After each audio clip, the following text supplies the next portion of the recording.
Howdy y'all, and welcome to the Japanese Maple Fans channel. We recently just changed the name from the Maple Mafia. Y'all are still our Maple Mafia out there. Y'all who love Japanese maples, we appreciate y'all so much. Make sure you like and subscribe here, and also follow us over on the MrMaple Show on YouTube. We put out tons of daily content all about Japanese maples. Guys, this is one of our weekly walkthroughs here on the Japanese Maple Fans page. Let's get into some cool trees, Japanese maples, and some cool plants to plant with your Japanese maples. Guys, starting out right here, I've got Salix Hokuro Nishiki. This is a willow, so it's a wet, boggy area plant, but it's got some amazing white variegation in there.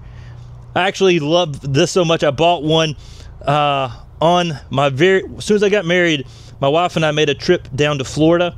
I found one of these in a garden center that we planted. Love this plant just because it's got that unique variegation in the springtime. This is a lot of pink. This is a plant that can actually handle those wetter areas to give you an ornamental tree where Japanese maples can't grow. Japanese maples need boggy, do not like boggy or wet feet, and Salix can definitely handle it. So Hokuro Nishiki, really cool variegated shrub that can give you a lot of white color, especially in the spring and the summer flushes. So really cool and different. Guys, let's look over here. And this is in the shade, so it's not as bright as it will be when you give it in the sunlight. This is Acer Longipiece Gold Coin. Gold Coin, sometimes called Acer Amplum, and sometimes also called Cappadocium variety Sinicum is what it keys out as, according to some of our good friends in Europe. But this is a cool species maple that in sunlight gives you a bright yellow color. And I mean, it's just pure yellow. It's a yellow beacon of color in the sunlight. Shaded conditions, our greenhouse, as you can see here, white poly. That's 55% white poly. And down here is that gold coin. It's got that more, almost like a pictum style leaf. It's in section Platanoidea. It's grafted to a Norway maple. This thing's vigorous, gets out there, makes a big tree. But in the springtime, leaves out with just a beacon of yellow and holds more yellow color all throughout the summer. We can grow it in full sun here in Western North Carolina. In hotter climates, you may need to give it some protection from the hot afternoon sun because that yellow will burn in the hotter climates. But in this house, we got a lot of awesome trees. And some of these items are trees coming up to future tenant 10s on MrMaple.com. If you're not familiar with us, we're MrMaple.com, a family mailer business shipped directly to your door. And we do over 1,000 varieties of Japanese maples. Up here in the front, we got some Kihachijo. Great fall color. It's a green Japanese maple, yellows and oranges in the fall. Really one of my favorite Japanese maples. We got a good cultivar highlight on our YouTube channel, the MrMaple Show, about Kihachijo. That's K-I and then Hachijo, as you can see there on the tag. Beautiful upright green, good summery feel, great fall color. Not your traditional reds in the fall typically. And then over here, I gotta show you this. This is a cool one coming to a 10 at 10 soon, if it's not listed yet. This is Acer Pomatum Alpine Silver Thread. This is a unique reticulated Japanese maple. And what I mean by reticulate is you see the veins of the leaf are that dark green, while the rest of the leaf is more of that cream to sort of nice green color. I mean, this is amazing, beautiful, a pretty rare Japanese maple that a lot of people haven't seen before. It's in that ghost-like style variegation that is just beautiful. Now, Alpine Silver Thread, 8 foot in 10 years. Give it some protection from hot afternoon sun, and you get some yellows, oranges, and reds out of Alpine Silver Thread in the fall. A ton of awesome Japanese maples. And right here is Acer Japonicum Ed Woods, also known as Woods number 2. Ed Wood, this is the guy who found Beniheime, and this is a seedling that got into the trade of an Acer Japonicum that he had that a lot of nurserymen really liked.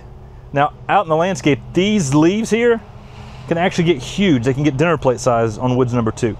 I've seen them so big that they were bigger than my hand. Typically, that's in a more shaded situation is what really peaks up the leaf size. Morning sun, afternoon shade will really give the very biggest leaf to it, but in that high canopy shade, I've seen some large leaves that were dinner plate size. And Ed Wood, or Edsel Woods as he was known, introduced this selection. He would host spaghetti dinners and auction off his findings. Beniheime came through that. But also, this, you'll notice this is Ed Woods or Woods number 2. Woods number 1, Talon Buchholz renamed Aljaton. So, I mean, those are 3 cultivars that you may have in your garden if you're a Japanese maple collector. Aljaton, Woods number 2, or Ed Woods, and Beniheime that came through Edsel Woods.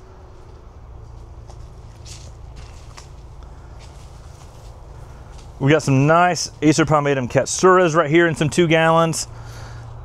Some beautiful, unique, now this is a unique semi-pendulous variegated Carpinus betulus. It's got a mouthful of a name. It's Carpinus betulus Phallus argento variegata pendula. And it has a spreading out habit with the side branches being more slightly pendulous. It's not truly pendulous, but the side branches do go a little more. And you see here how they sort of go out and have that slight pendulous cascading habit. But the unique thing is you have that beautiful variegation on a Carpinus betulus. Very unique. There aren't many variegated European hornbeams.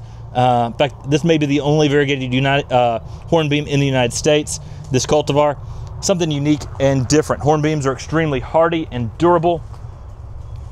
Guys, coming over here, we've got Acer Shiraum Shiba Red.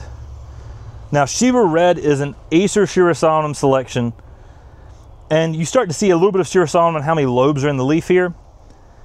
And this is an upright, it's fairly cold tolerant, leaves out later. And a lot of people have often said, well, what's so great about a red Shiraum? Let me tell you, red Shiraums are more cold tolerant. In zone 5s, when you get those polar vortexes, these things look great and don't get as much damage as your Acer pomatums when you get extreme weathers that break what a zone 5 should be. These things thrive and do well. It's been proven time and time again with all the polar vortexes that happened in the past few years in Illinois, Indiana. A lot of the colder zones have been bragging about these Acer Shiraum hybrids.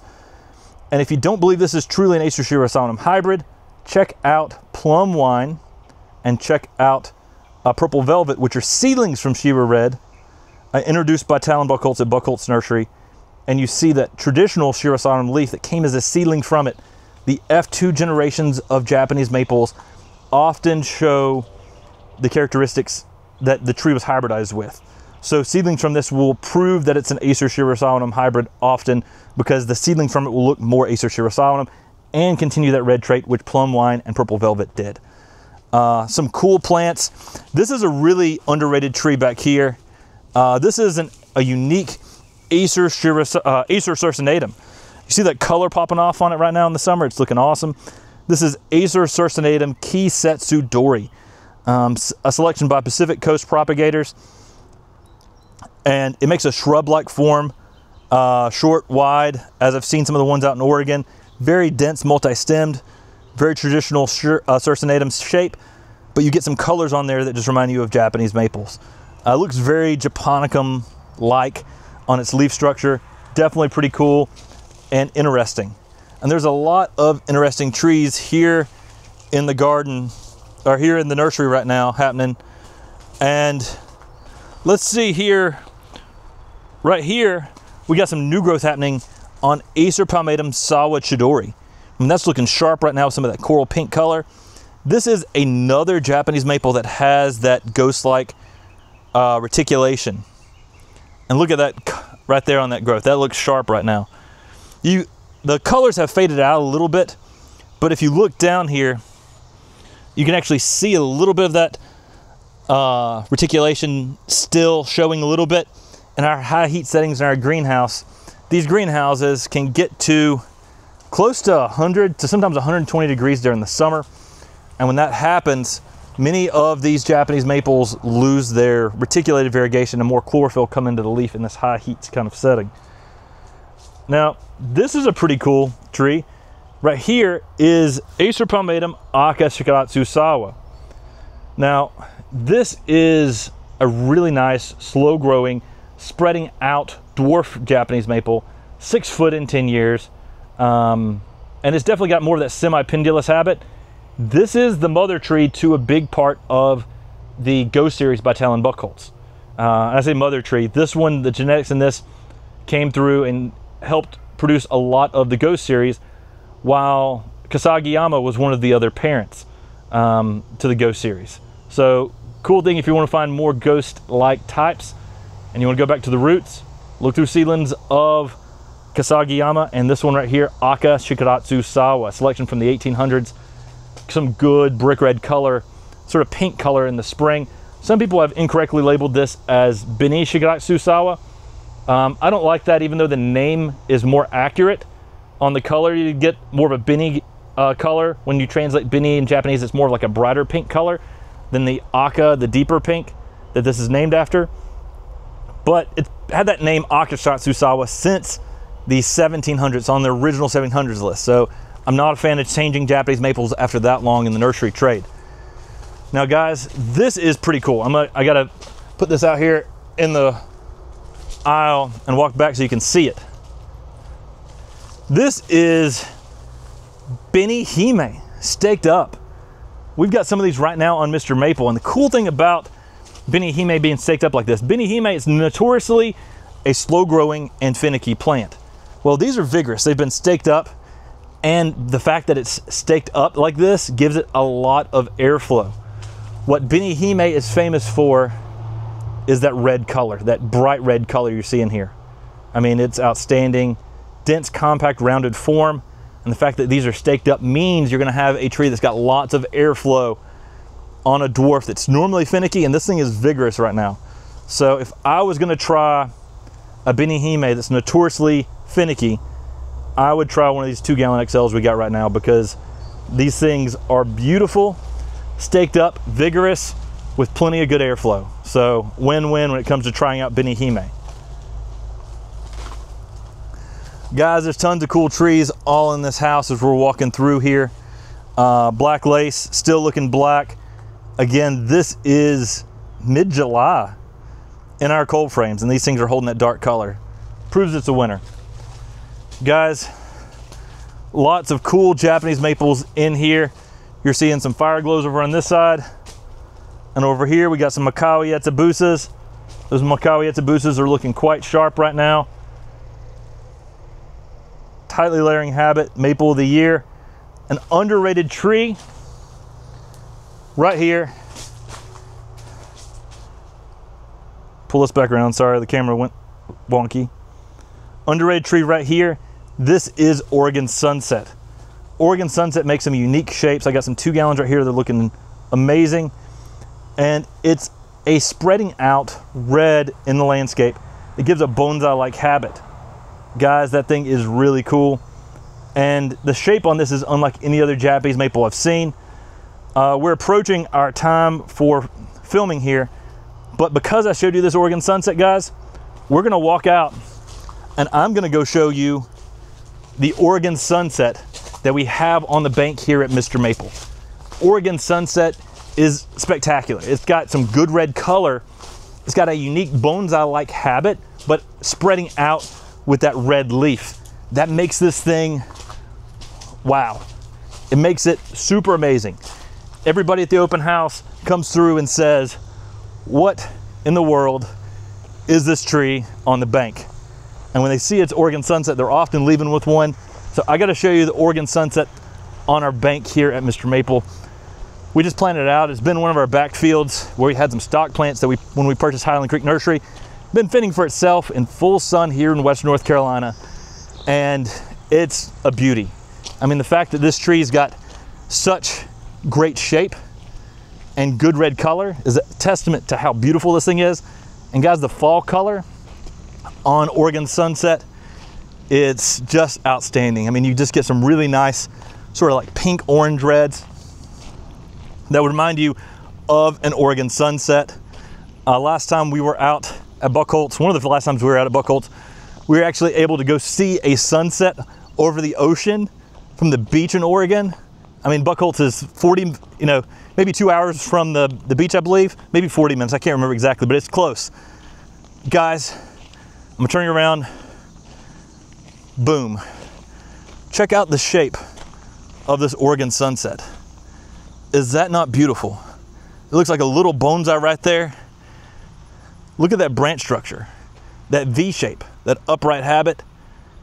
That thing is amazing. And look at the colors here. Just some gorgeous red colors here in the sunlight. Again, we planted this probably about a month ago, but it was in a B&B in full sun here at the nursery. And we dug it up last spring. Guys, really cool tree, underrated for sure.